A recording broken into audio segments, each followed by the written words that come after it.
de Comercio Internacional y papeles muy relevantes en las relaciones entre el Parlamento Europeo y la Organización Mundial de Comercio, Mercosur, China, Chile o Corea del Sur.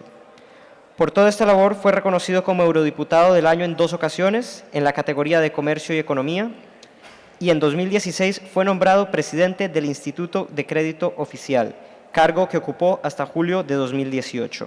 Actualmente es Head of Regulation and Public Policy en Deloitte. Luego tenemos al señor Alfonso Sainz de Baranda. Sí.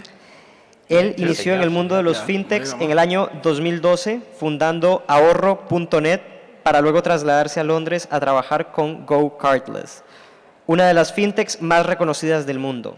Actualmente es Chief Growth Officer en Bnext, una de las primeras fintechs y startups del mundo financiero en España.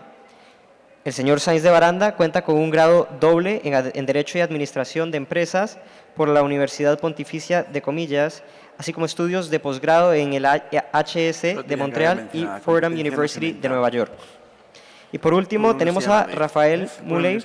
Rafael es licenciado en Administración y Dirección de Empresas por CUNEF y máster en Entidades de Crédito por la UNED. O sea, esto es fatal, ¿eh? Su carrera profesional ha estado siempre muy ligada al sector financiero y de consultoría.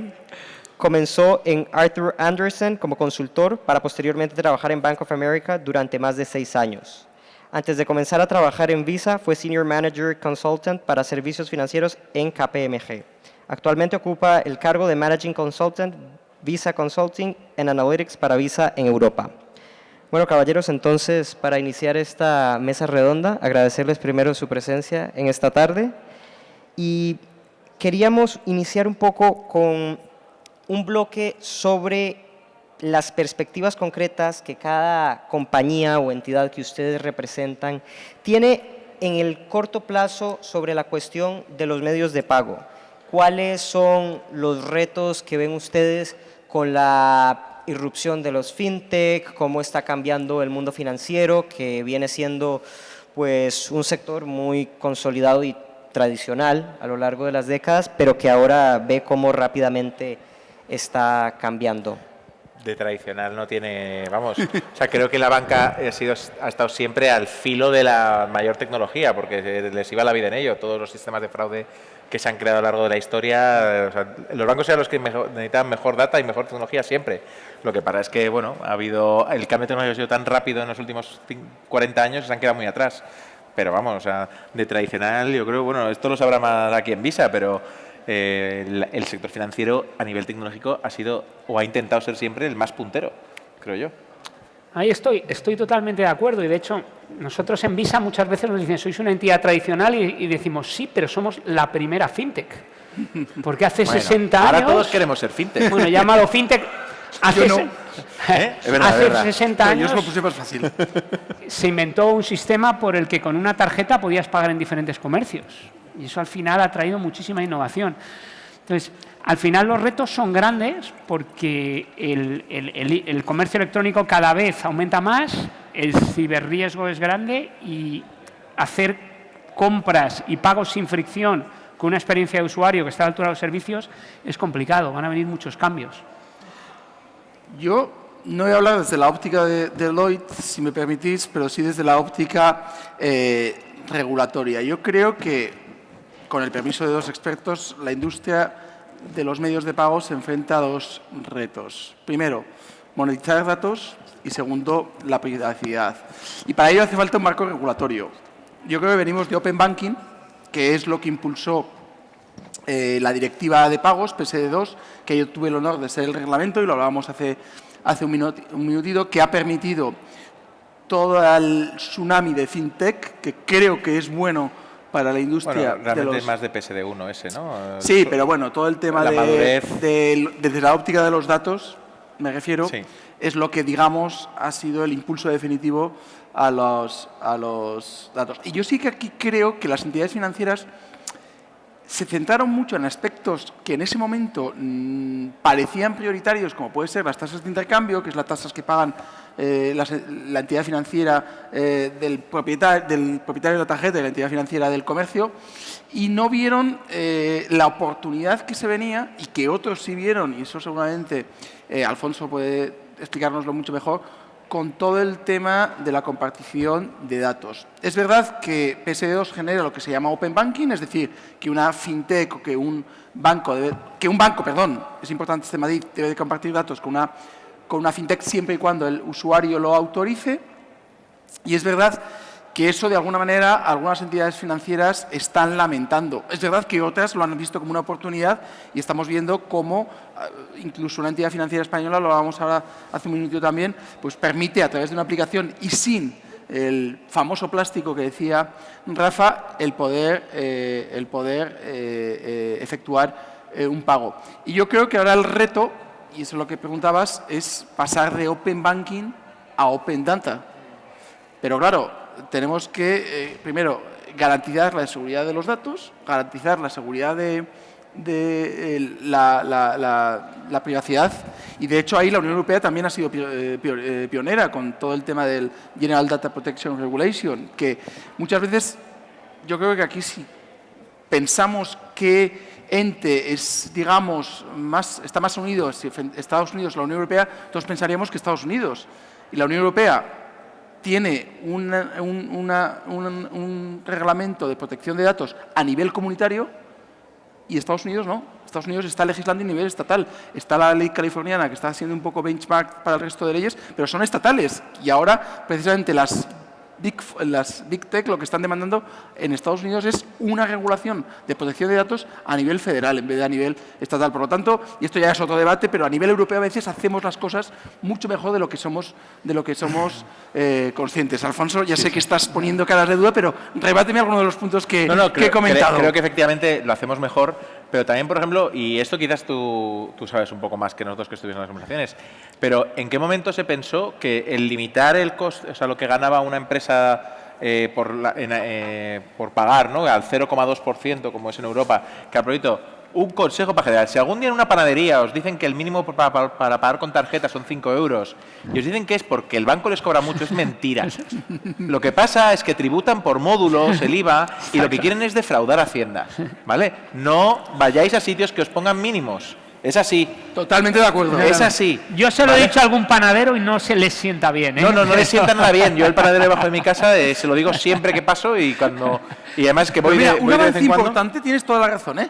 Ahora en Madrid sacas una tarjeta de crédito de un taxi, aunque sean 4 euros, 5 euros, y ya casi prefieren que les pagues con tarjeta de crédito. Hace 3 años entrabas en un taxi, pagabas 30 euros, sacabas la tarjeta de crédito y la cara de odio que te ponía el taxista, con lo cual algo vamos avanzando. Eso fue por normativa del ayuntamiento. Absolutamente. Y al final ellos Y si estabas en la T1, ni siquiera te dejaban ir en taxi. Además, pero me refiero que Pues decían, tengo el TPV estropeado. Hay avances importantes. Sí. Y hoy en día, y un matiz que Alfonso ha sacado a colación es importantísimo. La industria de los medios de pago, a medida que avance, va a ser un incentivo para reducir el fraude fiscal, que en algunos países todavía es importante, como Italia, como este mismo. Sí, pero yo mi punto iba más a 0,2%, que es muy poco. Es muy poco. O sea, estos señores no pueden mantener el negocio solamente con eso. Nosotros dependemos muchas veces de que, como nuestros usuarios son muy viajeros, pues cuando van a Estados Unidos, van a Indonesia, van a Latinoamérica y de viaje, ahí nos sacamos el interchange de 1%, 1,5%, y con eso sí puedes mantener una empresa y un negocio. Pero es que si no se deja un margen para los medios de pago, para que ganen como medios de pago, lo único que hacen es que los medios de pago o reduzcan prestaciones o que tengan que vender otros productos terceros. Y estás justamente obligando al mismo problema que tiene la banca ahora mismo, que es, no puedes cobrar comisiones porque el cliente no las quiere, pero entonces te voy a hablar por millones de sitios sin decirte. Pues mira, yo discrepo un poquito. Primero, es verdad, discrepo y estoy de acuerdo en mucho de lo que has dicho. Pero estoy muy de acuerdo en que cuando tú pagas con una tarjeta de crédito no eres consciente de todos los servicios adicionales que tienes, más allá de poder pagar sin efectivo. Todo lo referente a que...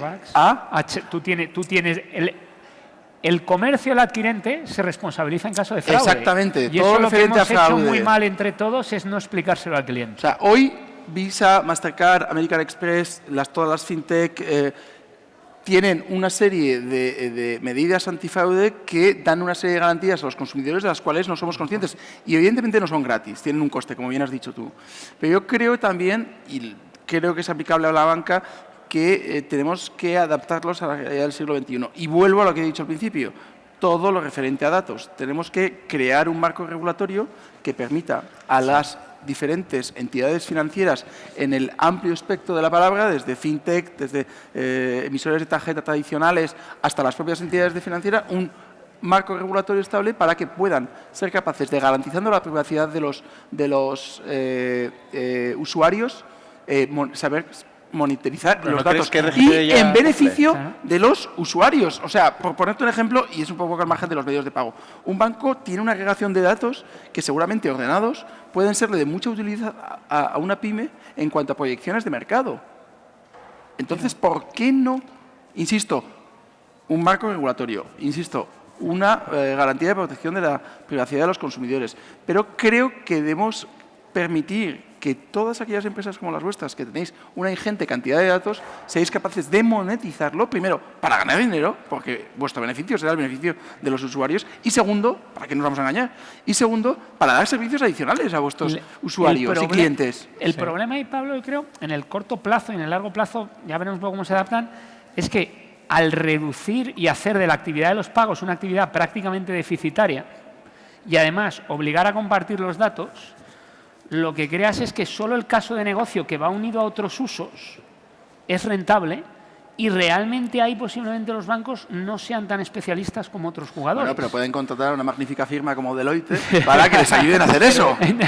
¿Para qué estamos? En ese sentido, Perdón. yo creo que a nosotros como estudiantes y en general a veces cuando uno no está tan familiarizado con las disrupciones que se están dando de modo inmediato en el tema de métodos de pago, Alfonso, por ejemplo, una empresa como la tuya, ¿no? Como Bnext, uno ve a la banca operando de manera, vamos, como ha operado su objetivo final de maximizar ganancias y tal. ¿Cuál es, si es que lo hay, el objetivo de una fintech como esta, ¿no? De cambiarnos el paradigma. Yo ahí discreparía. Yo creo que el objetivo de los grandes bancos, y lo hablábamos antes, es perpetuarse en esa situación mágica que tienen los altos directivos de la banca. No es maximizar sus beneficios para los accionistas, desde luego, ni en términos Yo generales. trabajo en banco, pero joder. Que yo trabajo en banco, pero lo que me refiero es que al final, muchas veces cuando nosotros que al final nos vienen a pedir consultoría gratuita, pues lo que tú cobras por ello nosotros nos lo piden nuevamente gratis. Dicen, al principio era como, ¡ah, qué guay, nos ha llamado el BBVA! ¡Ah, qué guay, nos ha llamado Santander! Y vamos muy contentos y felices ahí a verles. Luego te das cuenta de que lo único que te reúnes con gente de innovación que pincha y corta poco, pero que tiene grandes ideas y grandes cosas que dicen que podrán hacer en el futuro. Pero lo que te das cuenta es que en general la gente que manda en banca tiene 50 para arriba y que no quieren que cambien muchas de las cosas que hay. Y es más, yo en GoCarles llegó a un acuerdo a nivel junta directiva con Carlos López, fotito, vamos a sacar nota de prensa cuando esto se lance, y cuando llegó a BBVA España jamás vio la luz. Y esto pasa muy a menudo, ¿no? En nuestro caso, o sea, y volviendo a tu pregunta, el objetivo para nosotros es crear valor. Pero ese crear valor yo creo que es una cosa que ha evolucionado. Hace 30 años se consideraba que lo único que importaba era crear valor para el accionista. Ahora lo que se ha demostrado y lo que creo que demuestran casi todas las Big Tech es que cuando generas valor para el usuario, para tu cliente, eres capaz de generar aún más valor para el accionista y aún más valor para la empresa en su conjunto. Es decir, porque lo importante es la alineación de objetivos. Entonces, yo obviamente pues ahora mismo dependo de inversión de terceros y lo que necesito es que los terceros estén contentos. Pero esos terceros no están contentos solamente con que yo genere ingresos y ellos ganen mucho dinero ahora. Son personas, normalmente fondos, que lo que te invierten es a un horizonte de 10, 20 años y que lo que quieren es que en 10, 20 años tú lo que seas es 100x lo que eres ahora o 1000 veces lo que eres ahora. Y para conseguir eso, para conseguir esos crecimientos exponenciales, lo único que se ha visto es centrarse 100% en el cliente. ¿Qué es lo que necesita? ¿Qué es lo que quiere? Muchas veces sacrificas margen a corto plazo o sacrificas cosas a corto plazo, pero si tú pones al cliente siempre primero, al final acabarás ganando. Y Amazon es el mejor ejemplo de eso. Amazon ha perdido dinero durante, creo que 20 años de su historia.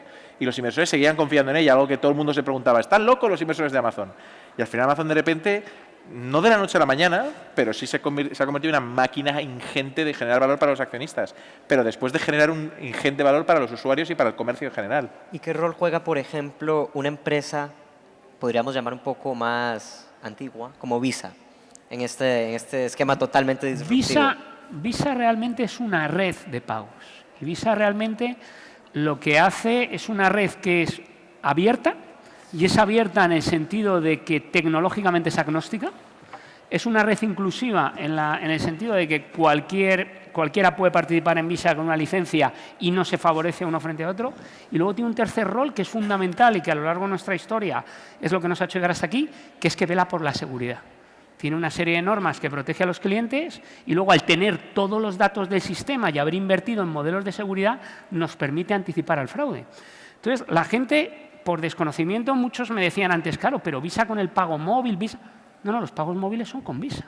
O sea, a día de hoy solo hay dos infraestructuras. Esto Pablo lo conoce bien.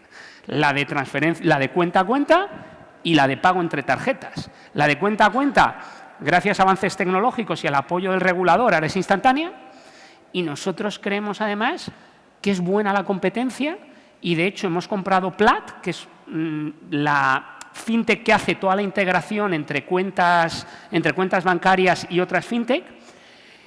Y lo que queremos es que todos los servicios de seguridad, de analytics y un poco de personalización de pagos los podríamos vender a la nueva. Con lo que, al final, nosotros lo que somos es una red. Bueno, has dicho antes lo de pago cuenta a cuenta, pero ahora habéis sacado, bueno, ha sido Mastercard, pero también vosotros habéis sacado el pago tarjeta a tarjeta. Tarjeta a tarjeta. Que no sé si, no sé si conocéis el caso de Curve, competidor nuestro en Inglaterra, pero yo hablo de todo sin problema, que han integrado tanto Visa como Mastercard y ahora permiten pagar tarjeta a tarjeta.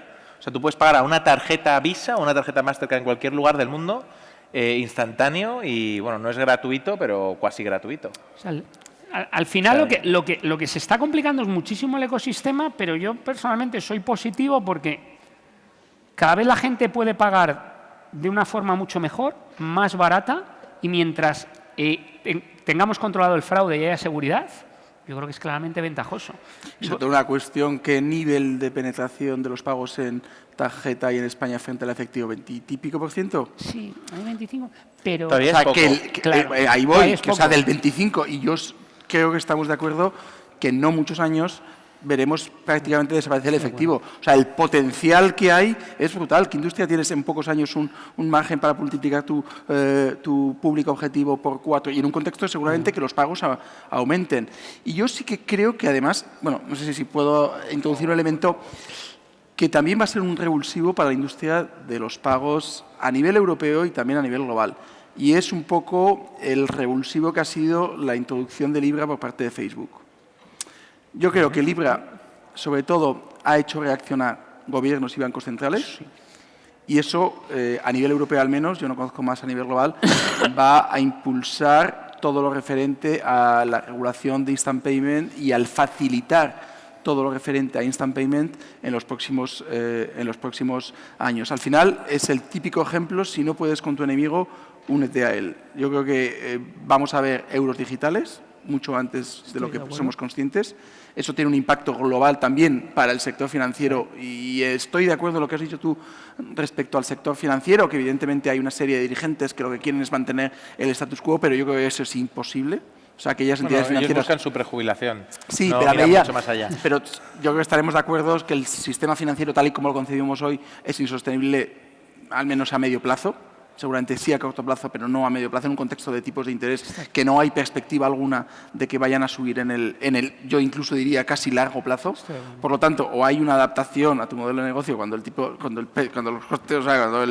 coste-beneficio es el que es, debido al precio del dinero, y sí que veo que todo lo referente a la respuesta que hay a Libra va a ser una oportunidad para, desde luego, Visa, para fintechs como sin lugar a dudas, y para nuevos players que puedan entrar. Pero sobre todo, lo que has dicho tú, vamos a un mundo en el que va a haber multitud de oportunidades porque hay un margen brutal, y en un contexto en el que cada vez se viaja más, el mundo es más globalizado, etc., etc., y donde tenemos a África abajo, que tiene miles de millones de personas, donde están en algunos aspectos mucho más avanzados que nosotros en cuanto, por ejemplo, pago con móvil.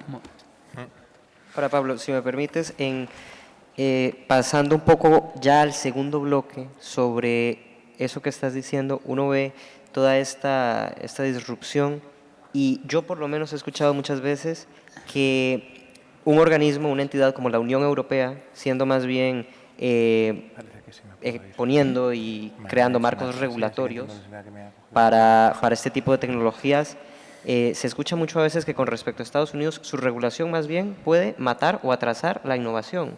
¿Tú cómo ves y una pregunta abierta para todos, cómo ven ustedes que la industria vaya a cambiar y a evolucionar con relación a la regulación que se está haciendo y que se pueda tener? ¿Qué efecto va a tener el regular este tipo de industria como la industria de pago con respecto a su presente? ¿Va a matar la innovación que se está dando? ¿Va a impulsarla? Bueno, yo soy optimista, la verdad. En Europa, desde luego, la está impulsando, yo creo. Yo creo que ahí voy, que yo creo que hasta ahora la regulación ha impulsado toda la industria fintech. En España, yo creo que más pronto que tarde vamos a ver Sandbox. Y eso Bueno, va a mí si en el sandbox esto es como el unicornio. Y es que además, sinceramente, nosotros podemos hacer ya prácticamente todo lo que necesitamos sin el sandbox. Bueno, pero desde luego... Banco de España está poniendo las cosas bastante fáciles. Hay un tema que yo alguna vez he reflexionado y es que el regulador tenga que liderar la innovación. Dice poco de nosotros como europeos. Primero, tenemos que ser conscientes de que vivimos en un mundo donde la tecnología va a tal velocidad que la regulación vaya por delante es muy difícil, si no imposible. Primer matiz. Segundo, dentro de que es imposible que la regulación se adelante a la tecnología, tenemos que crear una regulación suficientemente flexible para que la tecnología pueda, digamos, impulsarse o al menos la regulación no sea una barrera para el impulso tecnológico, que es lo que en parte se pretendió con PSD2 y su reglamento y que en parte creo que obviamente todo es mejorable, pero tenemos que ser conscientes que estamos hablando de hace 4 o 5 años. Creo que en parte se hizo un trabajo razonablemente bueno y no soy objetiva al respecto, pero bueno, aquí estamos, ¿no? Sí. No, a ver, PSD2 a mí me parece una ley excelente, muy mal ejecutada, como casi todas las leyes del mundo, pero mal ejecutada porque al final se ha convertido, los RTS son papelones así, que los bancos están retrasando un montón, pero el espíritu que ha traído es muy bueno, porque al final además, y esto nos pasa mucho a nosotros, ¿no? Aunque no esté legislado, no esté todavía muy decidido, dado que el espíritu es uno, pues el legislador ya no está diciendo no, está diciendo, joder, es que esto todavía no está, pero es que si te digo que no ahora y luego dentro de 6 meses te dan la razón a ti, pues tengo un problema, ¿no? Entonces prefieren, ahora ha cambiado, ¿no? Ahora en vez de ser, prefiero decirte no porque me la puedo cargar, ahora prefiero decirte sí porque lo más probable es que sea así dentro de 6 meses, ¿no? Sí. Y yo creo que ese espíritu ha cambiado mucho. Hay un tema que estábamos hablando antes. Yo cuando empecé a trabajar en estrategia en Arthur Andersen en el 98, hubo 3 conceptos sobre los que trabajábamos. Uno era separación de fábrica y distribución en banca, que durante 15 años ha sonado raro, pero que a día de hoy empieza a suceder. Otro era la importancia de la logística en el e-commerce. Y el tercero era los marketplaces, que yo ni entendía lo que eran en el 98.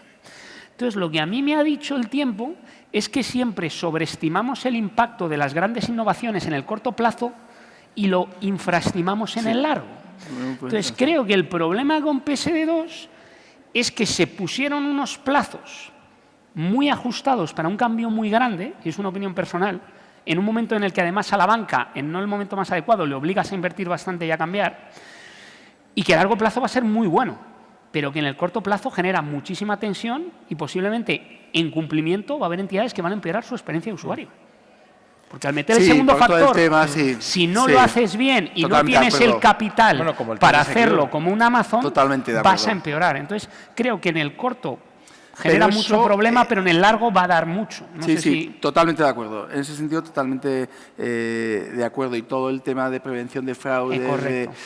Pero eso es parte, sí que es verdad que todo el tema de prevención de fraude es parte de la transposición. O sea, eso sí que es los Estados miembros los que definen todas las alertas que hace falta, mensajitos, etc., etc., para prevenir el fraude. Pero yo, de verdad, creo que vienen años que, si hacemos bien las cosas desde el ámbito regulatorio a nivel europeo, van a surgir numerosas oportunidades que van a hacer que la experiencia de usuario cada vez sea mejor, que puedan surgir competidores que, como bien habéis dicho, desde luego la competencia es sana en un contexto, es un mercado que está creciendo prácticamente no sé a qué dígitos, pero Sí, no, el e-commerce está creciendo, yo creo que entonces, en torno al 20%. insisto, el reto ahora es del regulatorio a nivel europeo es hacer bien las cosas. Oye, no tenemos malos precedentes, confiemos. Y yo sí que creo y veo voluntad, y a mí me toca todavía, por mi posición actual, estar muy vinculado con el ámbito regulatorio europeo, que sí que hay una ambición a nivel europeo, insisto, en parte respuesta libre, en parte respuesta a los retos del siglo XXI en cuanto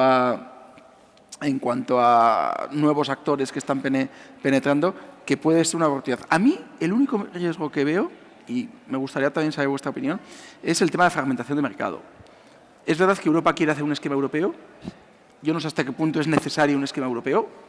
Lo desconozco y vosotros ahí sois mucho más expertos que yo. Y hasta qué punto un esquema europeo pondría en riesgo un mercado que hasta ahora globalmente ha funcionado muy bien y que podía fragmentarlo, teniendo en cuenta que China, de alguna manera, sí que está fragmentado totalmente, que India está haciendo iniciativas al respecto que podrían también, y que África va a su... Pero el esquema global son ellos. Nosotros somos el esquema Claro, global. pero el esquema global no está en China. Claro, es muy buena. Te voy a poner además dos Claro, ejemplos es muy que buenos. el esquema global, sin estar en China... Al no estar en China, el esquema chino al final, compitió contra lo que estábamos hablando, contra Alipay y contra Tencent, y acabó entrando por otra vía. Pero nosotros sí vemos claramente que en mercados europeos, donde se ha fomentado mucho el esquema doméstico, dándole ventajas respecto al global, los pagos están menos desarrollados. Pues eso, O sea, tenemos un país vecino donde no se ha pagado en contactless hasta hace 15 días. Portugal. MTV, O sea, más regulación podemos decir que también puede ser el enemigo. Puede ser, puede ser. Claro, todo Sí, lo que sea es lo que estamos sobre-regular, todo lo Sí. que sea Sí. sobre-regular, yo le llamo sobre-regular, todo lo que sea limitar la competencia, todo lo que sea dar prioridad a unos actores frente a otros, por lógica, no permite desarrollar la innovación como debería. Yo lo único que sí que quería decir es aclarar, antes has dicho el concepto de separar fábrica y canal, que probablemente muy pocos aquí habrán entendido, ¿vale? Pero para que os hagáis una idea y para que entendamos en lo que yo llamo el síndrome de Estocolmo bancario que tenemos, imaginaros que vosotros al entrar en esta Universidad de Navarra, ¿no?, os dijeran, oye, a propósito, a partir de ahora, la ropa solo la puedes comprar en la tienda de la universidad. Y cuando tú digas, oye, pero no, yo quiero comprarme mi propia ropa, te digan, pues entonces vete a otra universidad y allí, si eres miembro de esa universidad, podrás comprarte la ropa de esa universidad. El sistema bancario, principalmente el español, pero bueno, esto ha sido en general, algo muy general, ha sido así siempre. Si tú eras de Santander, podías tener préstamos, fondos de inversión y tal, todo lo que quisieras de Santander. Pero si querías cualquier cosa de cualquier otro banco, no podías. Tenías que irte al otro banco, hacerte una cuenta nómina y tal, y entonces podías acceder a esos productos.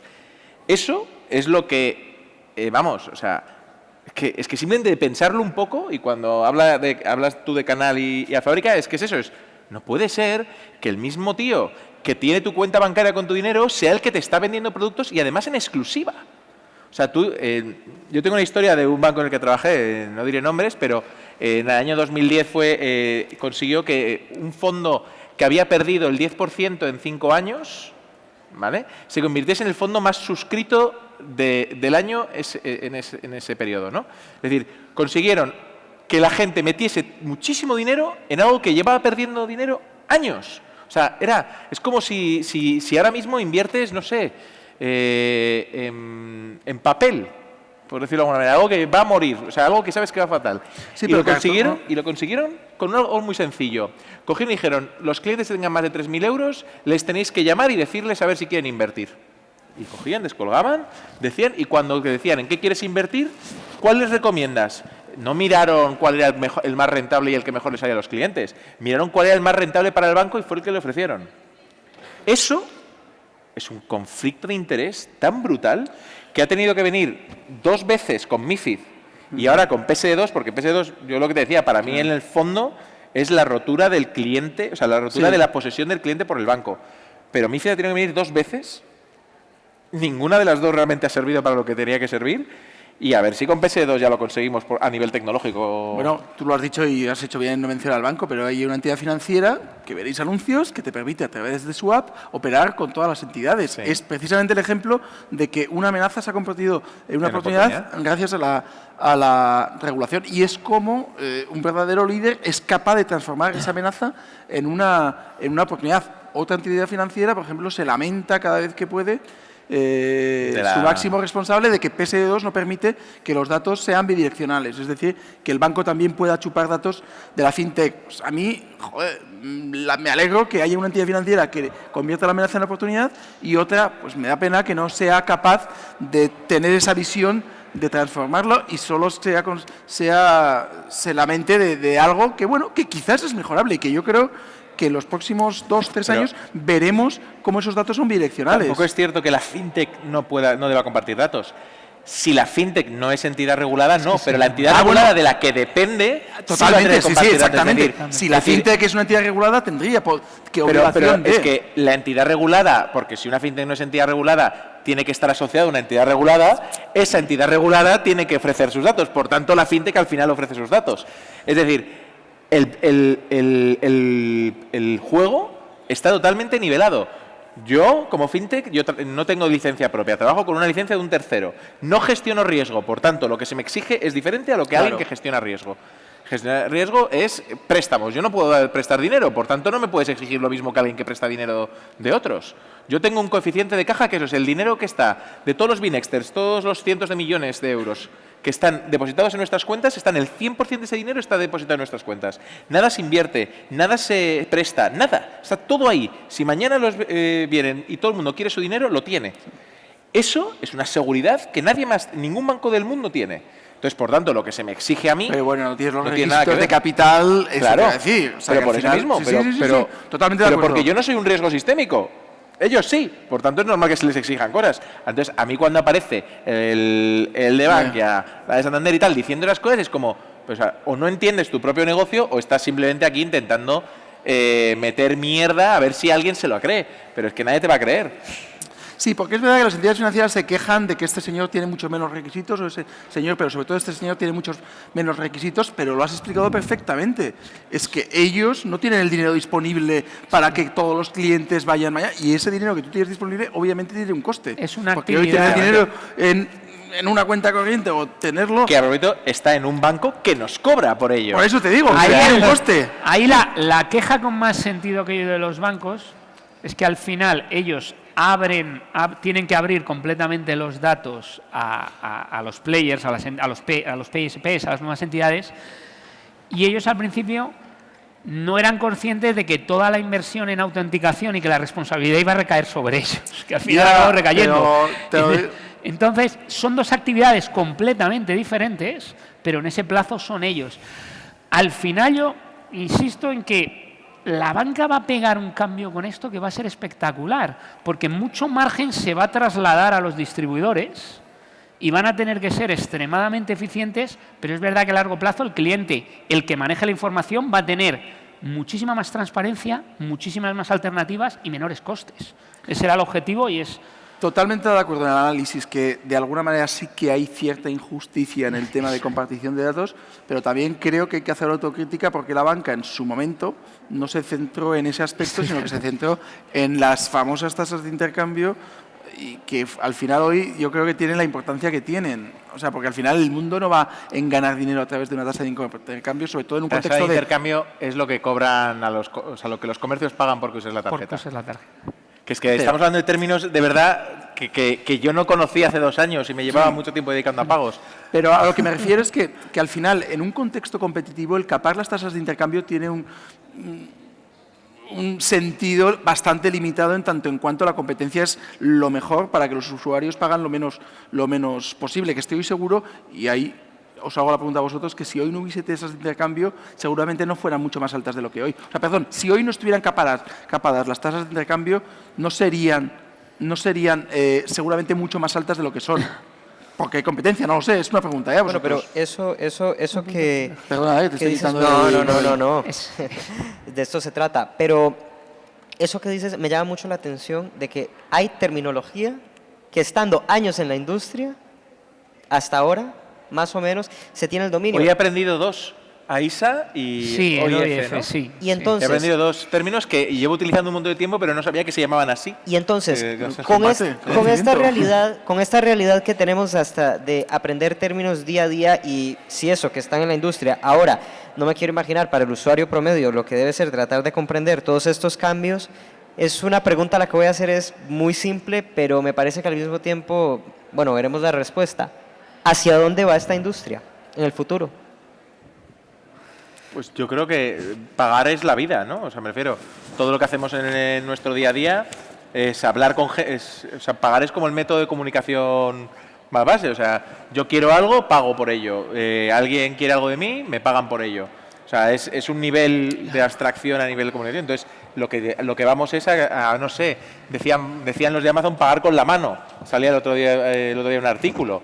Pues pagar con la mano, con el iris, con lo que sea. Si es que al final lo importante es que el dinero se mueva. Hemos hablado mucho ahí de la tasa de intercambio. A ver si soy capaz un poco de resumirlo. La tasa de intercambio es lo que le paga el adquirente al emisor de la tarjeta. En el momento en el que adquirente es el banco del TPV o de la pasarela de pagos. Es quien está recibiendo el dinero para luego liquidárselo al comercio.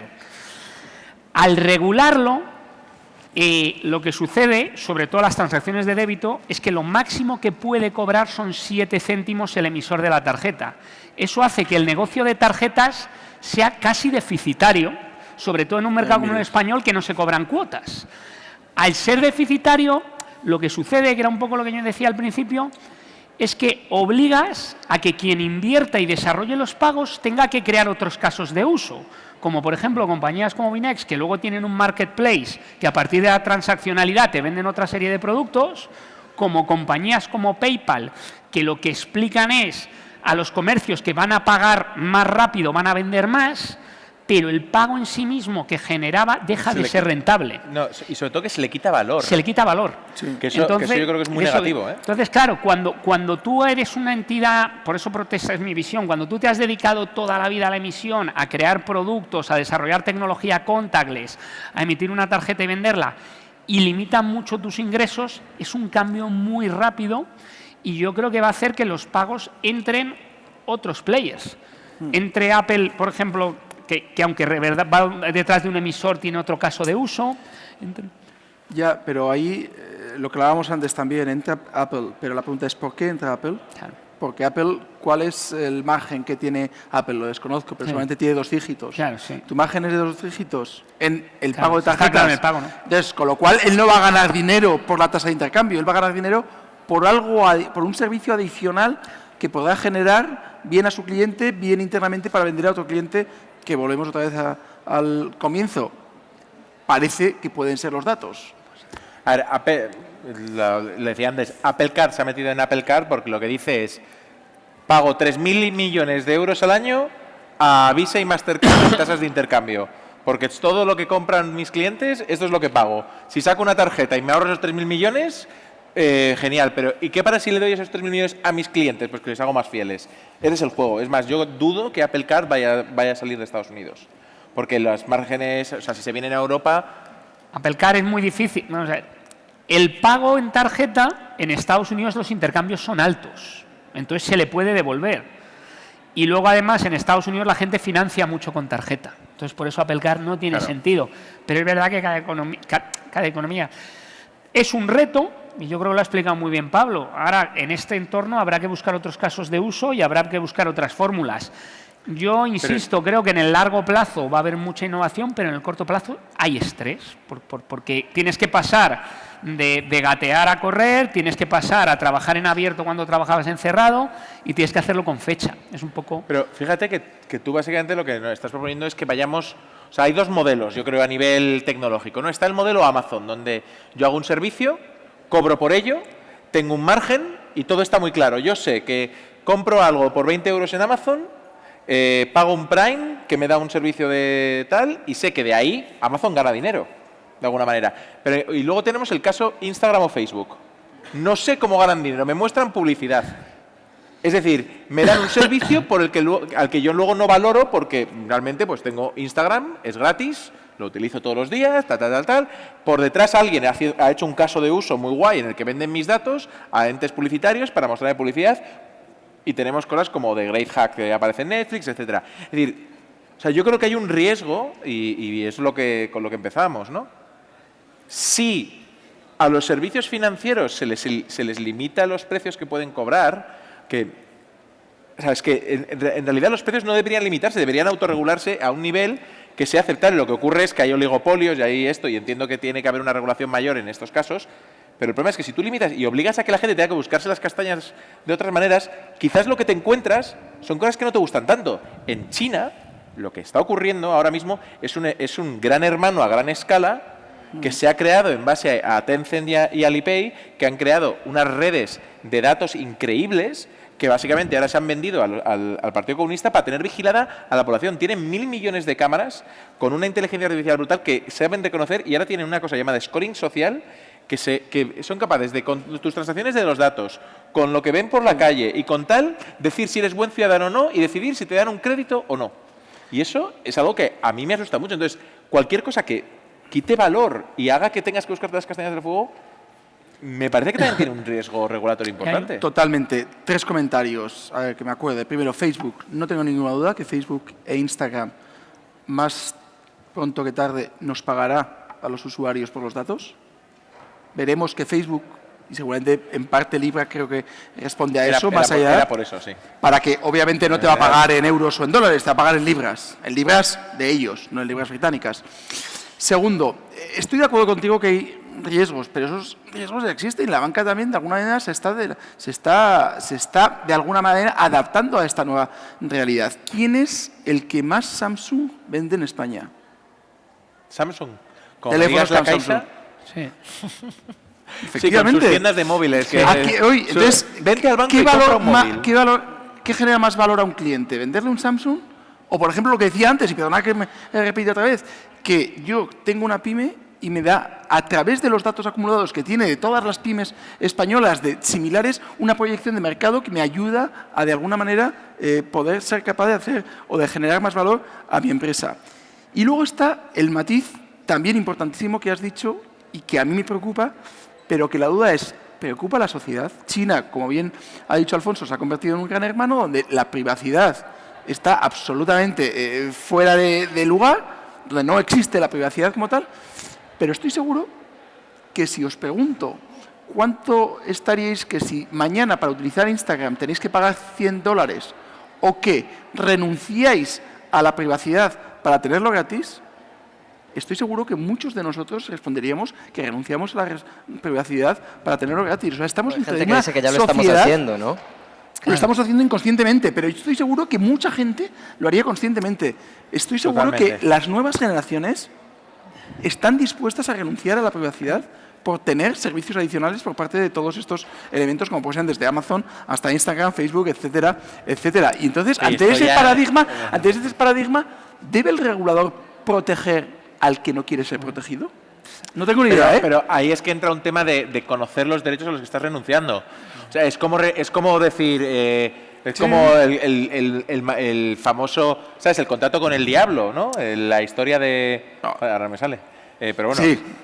vamos, que firmas tu alma pensando que no vale nada, pero realmente es lo más valioso que tienes. Esto es exactamente el mismo caso. Estamos renunciando a un Y derecho al al que no extremo conocemos. es la libertad, o sea, y la Pero nos estamos democracia. yendo, wow, muy lejos de los pagos, ¿eh? Bueno, y Hay con- un tema Pero ahí- está vinculado, ¿eh? Hay un No nos reto- engañemos, está vinculado. Hay un reto que a mí me gustaría lanzarle a Pablo, porque yo estoy de acuerdo con el concepto de los datos, pero el grave riesgo que veo ahí es, si jugamos en Europa completamente a que los pagos y la banca se basen en los datos, en lo que es la explotación comercial de datos, Europa está muy por detrás de Estados Unidos y no tenemos ni una sola empresa que sea capaz de competir a su nivel. Bueno, ayer se ha sacado la comisión un borrador de todo el tema de datos, a ver si lo tengo el título exacto. Pero ves un poco...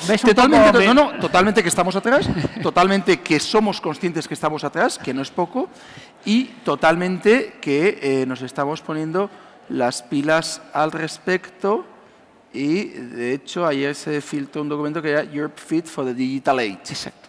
O sea, yo creo que Europa puede ser pionera en buscar el equilibrio de, insisto, rentabilizar datos con mantenimiento de la privacidad. Sí. Que en China se rentabiliza datos, pero no se garantiza la privacidad. Estados Unidos, por ahora, tiene un mercado fragmentado en cuanto a la regulación de la privacidad de los datos.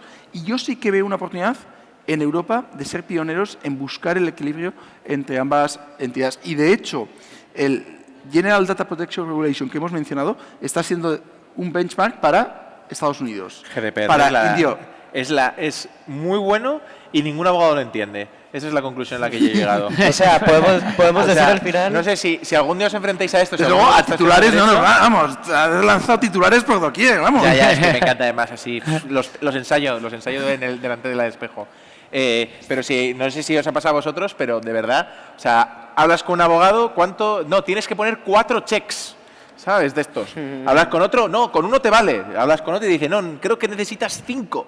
¿Sabes? Y es como, pero tío, o sea, de verdad, que la ley es la misma para todos. Si las leyes estuvieran claras, ¿para qué necesitaríamos abogados? Efectivamente. Hombre, para Bueno, defendernos cuando Yo creo que ese es su... mujeres abogadas que digo que aún así, Bueno, aunque ya esté esto sí clara, que está desvariando, porque ya lo de los abogados y los pagos, vamos, eso sí que no veo vínculo, pero justamente a mí GDPR, que yo soy, Estoy totalmente entre otras de cosas, acuerdo. abogado y me la leí en su día intentando entenderla, a mí me pareció magistral porque me parecía que traía el mundo API a los datos. Magistral y pionera. Y Pionera. sí que lo que hablábamos antes, que Y que es pese- difícil que la regulación vaya adelante a la tecnología, y en el caso de GDPR no sé si has conseguido, pero casi. O sea, y además lo veía muy unido a PS2, porque PS2 Totalmente. y GDPR Son dos casan caras de la misma perfectas, moneda. porque una regula que los datos tienen que ser pasados como autenticados, ¿no? De yo comparto los datos contigo. Y esto, por ejemplo, vamos a decirlo también, Facebook es la interfaz de Facebook. Vosotros cuando entráis con Facebook en cualquier sitio, si algún día lo habéis fijado, ¿sabéis los típicos sitios que dicen regístrate con Facebook, o regístrate con Google? Luego hay una sección un poco oculta, pero está, donde tienes todos los sitios donde has dado tu acceso a los datos de Facebook y te dice, en la aplicación de los vampiros, en la aplicación de test psicológico y en tu regulación de la renta. Y te pone ahí y tú puedes decir, revoco el consentimiento. Eso es la leche. Sí. O sea, y realmente GDPR es eso. Ese es el interfaz que le gustaría crear. Lo que pasa es que ya te digo que yo creo que es que las empresas todavía no están ni por la labor de ponerse, porque el mundo API en Europa está muy atrás de lo que está en Estados Unidos. Bueno, es que si ya empezamos a hablar de APIs bancarias... Bueno, ya- pero a ver, empezamos hablando de fintechs, pasamos a datos, nos cargamos a los abogados de paso, pero yo quisiera ahora darle un poco la oportunidad a los que nos han estado escuchando sobre si hay preguntas. ¿Qué preguntas tienen para nuestros ponentes el día de hoy?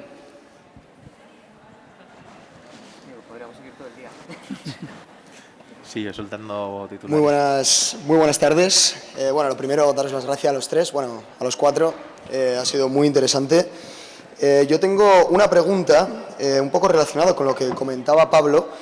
Y bueno, para una parte de la mesa va por temas de cómo podría funcionar, y por la otra parte de la mesa, para Pablo, ya cómo la regulación podría atacar este tema, ¿no? Entonces, la pregunta dice así, en la primera parte, cómo podríamos implantarlo, con qué tipo de planes de adaptación a la tecnología blockchain existen en Visa y en Bnext, teniendo en cuenta todo lo que hemos estado hablando de las posibilidades de mejor transparencia, mayor eficacia, mayor rapidez en los pagos, sin fraccionar los pagos, etcétera, etcétera, y mayor seguridad.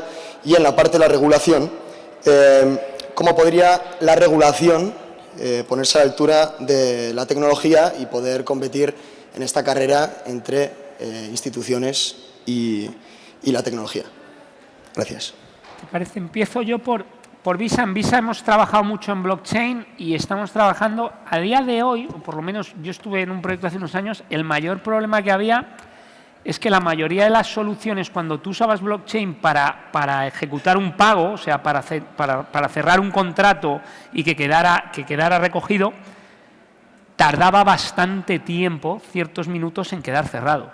Entonces, a día de hoy los pagos tienen que ser absolutamente instantáneos. Eso no quiere decir que se puedan utilizar otros usos ligados a la seguridad, ligados a la información, pero se está trabajando en ello y desde luego blockchain. Ahora ya ha cambiado mucho eso, ahora ya Proof of Work se ha acabado. Ahora... O sea, Pero Ahora, sí. teóricamente, ya empieza a haber test, un modo test, soluciones que son casi Sí, sí, instantáneas, ¿no? Sí, bueno, ahora, a ver, lo primero es que no hay evento en el que esté que no se hable de blockchain. Y, oye, está claro que es algo que interesa, ¿no? Pero es algo que yo creo que es muy malinterpretado. El blockchain es como si es una tecnología. Es como si yo te hablo de programar en PHP o programar en Java. Es una tecnología muy avanzada que lo que cuyo principio básico es que en esencia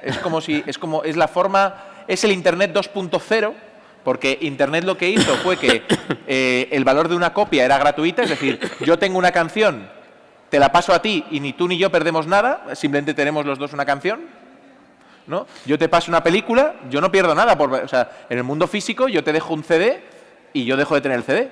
En el mundo digital, ¿no? En el mundo digital te lo envío por email y lo tenemos los dos.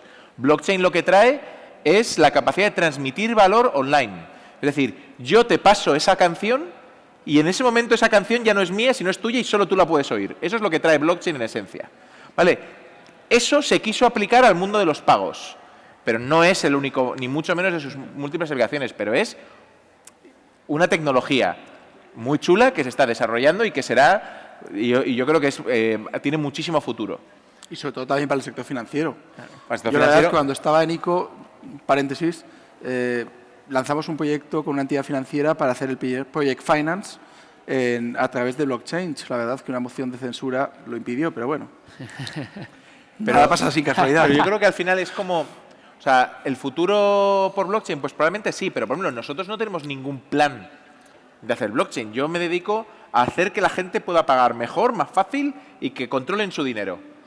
Pero A mí, el dárselo en blockchain o el dárselo en PHP, al cliente final o sea, le da igual. ¿Vale? O sea, de verdad que es que le da Sí, igual. el fin no es el blockchain, es el medio. Exacto. Entonces, Te quita un titular, ¿eh? sí, ahí el fin no es el Ya he blockchain. aprendido. Entonces, es muy importante cada vez que hablamos, que nos preguntan sobre esto y tal, es como, ¿estamos trabajando en blockchain? Sí, estamos mirando cosas que pueden ser más chulas que otras, tal, pero si el principio es el cliente, o sea, esto es como la gente que se dedica a la exploración espacial. Pues está muy chulo, es muy bonito y da muchos titulares, pero luego en la realidad, pues Apple no se va a meter en exploración espacial. Alguien lo tiene que hacer. No nos equivoquemos. Nunca Bueno, digas es verdad, el caso es de verdad, Apple. pero me refiero, siempre tiene que haber científicos que se pongan ahí a intentar reinventar las cosas y hacerlas mejores. Pero luego estamos los que estamos en el día a día, que lo que tenemos que hacer es hacer las cosas bien para el cliente. Y ya te digo que sí, estamos trabajando en blockchain, pero no en cosas que ningún cliente vaya a notar jamás. ahí hay un tema muy, muy interesante y es que realmente para adoptar... Los pagos son un tema masivo, o sea, es global. Tú al final con tu tarjeta sabes que puedes pagar en cualquier lugar del mundo y esa aceptación masiva es lo que le hace que sea útil. Entonces, para sustituir un sistema de pago globalmente aceptado, cualquier avance tecnológico, la mejora de la experiencia de usuario tiene que ser muy grande, porque tiene que generar movimiento. Y ahí pongo yo el ejemplo de cuánto tardó WhatsApp en ser adaptado mundialmente. Tú compárame WhatsApp con un SMS y la ventaja es clara. Entonces, a día de hoy, cualquier sistema de pago nuevo tiene que mejorar sustancialmente lo anterior para que genere suficiente escala. Yo personalmente creo que en el mundo online hay mucha oportunidad de mejora, pero que en el mundo físico, un pago contactless es que, salvo el pago con la mano, es que es inmejorable. O sea, la biometría, pero la biometría realmente es, por decirlo de alguna manera, es el frontend, es lo que te autentica. La tecnología que hay detrás podrá ser blockchain, podrá ser pago entre cuentas, ¿me entendéis un poco lo que leo?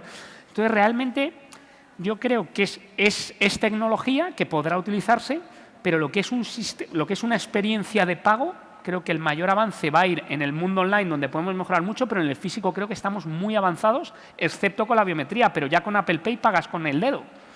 Entonces, Sí. ¿Puedo? Bueno, no sé si la parte regulatoria querías... Bueno, ya que hemos dicho casi todo, salvo que insistiré en lo mismo, que es que yo creo que es fundamental que la regulación no sea un freno, sino sea el impulso definitivo. Y insisto, yo en Europa soy optimista y mi único miedo es que, obviamente, Europa regula para Europa y que el mundo es global. Y que entonces el reto es precisamente no fragmentar un mercado que vienen es dragones. global que vienen dragones, otro tío, joder, que es global y que además ha funcionado globalmente muy bien. Y no vayamos ahora a fragmentar lo que ha funcionado muy bien, que sería ir en contra de todo lo que se ha hecho realmente bien, impulsado por el mercado y la competencia. De todos esos Y avances. un solo comentario. Aquí entra ya la esquizofrenia del blockchain, ¿vale? Y te cuento el caso más... A mí me gusta... O sea, yo llevo yendo de blockchain y criptomonedas muchos años. Yo compré un blockchain cuando valía 100 euros y lo vendí cuando valía 120, que no sabía ni para lo que servía. Si me lo hubiese quedado, Dios mío, ¿sabes? Ahí, 20.000 euros de repente de la nada. Pero bueno, siempre me ha resultado muy curioso que la gente como más crítica con el sistema financiero y con todas las malas praxis del sistema financiero sean muy de criptomonedas, cuando el mayor fraude del mundo ahora mismo existe en las criptomonedas. Es decir, el spread que hay en los exchanges de criptomonedas, estamos hablando de cosas, o sea, de que yo meto 100 euros en una criptomoneda que ahora vale y me dan, imagínate, 0,001 bitcoins, pero es que realmente eso hace un segundo valía 0,5 bitcoins. Es decir, los exchanges, Coinbase, todos estos, sacan unos márgenes de intermediación que flipas. Tú miras sus cuentas de resultados y es que son alucinantes. Que dices, es que esto es una máquina de hacer dinero. Y es una máquina de hacer dinero porque la gente lo toma como intercambiar cromos. O sea, si tú cambias euros por libras, la gente se mira una web, dice cuánto cuesta y es un mercado donde hay mucha competencia. Por tanto, si lo haces con un Revolut o con lo que sea, pues puedes ver que casi nadie ha ganado casi nada de dinero. Pero con lo de las criptos, tío, o sea, es que se montan unos chiringuitos. O sea, y es que más hay exchanges por todos lados. Y hay gente que dice, no, mira, Kraken solo me cobra no sé cuántos y no sé quién me cobra menos. Pero es que el tema es el tipo de cambio que te están cobrando. Y es la peor práctica financiera que hay. O sea, es que es lo del lobo de Wall Street. Y lo están haciendo en cripto. Totalmente de acuerdo y además un comentario adicional. La pregunta es, ¿por qué existen criptomonedas? Y la respuesta es en parte sois vosotros. En un contexto en el que el avance del pago del pago a través de medios de pago digitales, los pagos digitales, avanza, ¿cómo se financia el crimen? Porque evidentemente el crimen hasta ahora se financiaba a través de cash. Y ahora en un contexto en el que el cash está abocado a prácticamente extinguirse, ¿cómo se financia el crimen? Y en parte digo, las criptomonedas. Y claro, el problema es que cuando existe una necesidad tal, cuando una traficante de drogas necesita el utilizar un método que no sea el habitual, está dispuesta a pagar esos márgenes. Más allá de todas las consideraciones que estoy totalmente de acuerdo. Y eso, ahí se nos viene otro problema grandísimo. Y yo creo que podemos hacer otra sesión definitivamente para hablar sobre el futuro que tiene la criminalidad, ¿no? con todas estas transformaciones. Pero bueno, agradecerles a todos por su presencia, en especial a estos tres caballeros por su tiempo, para venir a compartir este conocimiento muy valioso que sin duda alguna, yo diría que más que el futuro es el presente. Así es que el bueno, pasado ya casi. Bueno, imagínate. Si te cierras los ojos, miras y ya... Y ya no está. Bueno, muchas gracias a todos, de verdad, y a ustedes también por acompañarnos. Gracias.